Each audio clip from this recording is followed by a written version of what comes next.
Tales for Dark Nights.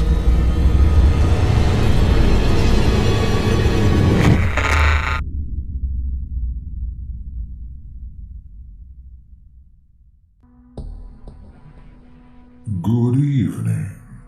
For your enjoyment, we'd like to bring you this spine-chilling tale of terror from my personal collection.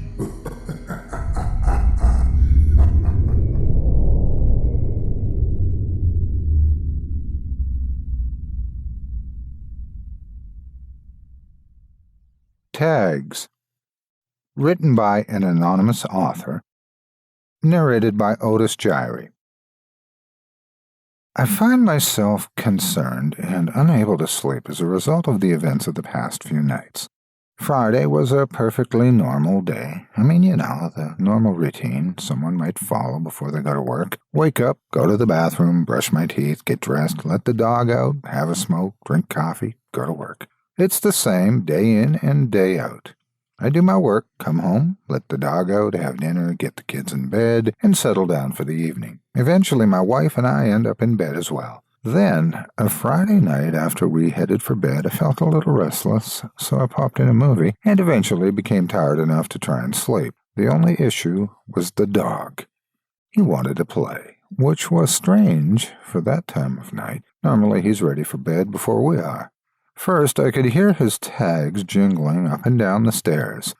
Then he'd hop onto the end of the bed, and he would chew on my feet for a little while. A few times, I was awakened by a cold nose in an awkward place, and then the dog would start on with his squeaky ball right next to my head. After hours and hours of this going on, he finally settled down and let me go back to sleep. The same scenario repeated for the following 2 nights, but increasing in intensity. It was the same deal, but the worst part really was the jingling tags. All his other nightly activities would only last a minute or two, and then he would go back to running around and making more noise than I knew was possible. I was pretty sure he was chasing his tail right next to the bed, on my side, of course. On occasion, I would sit up and hear a low growl, so I'd flip on the light. He always managed to lay down before I could yell at him. Now, I just wanted to sleep, so each time I was hopeful he was done, but as soon as I turned off the light, he'd start at it again. Every time I yelled at him with the lights off, it would prompt him to jump onto the bed, and then off the bed, and then finally he'd stand over me, drooling. So here I am, 3 nights of this, with minimal to no sleep. I was getting ready for bed earlier this evening. I asked my wife if she could take the dog collar off when we go to sleep because of all the noise he was making the past few nights and that I hadn't slept well because of it. Her reply is why I'm still awake. She told me she'd been taking the dog's collar off every night before bed since we got him. I don't know why this ever slipped my mind or what's running rampant through my house at this ungodly hour. I do know it's not my dog.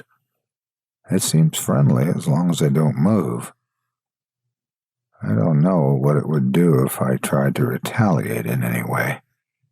All I can do is wait here and try to stay awake, and hope it stays out of my daughter's room. I hope you enjoyed this evening's little tale. Until next time. Bundle up, stay warm, sleep tight.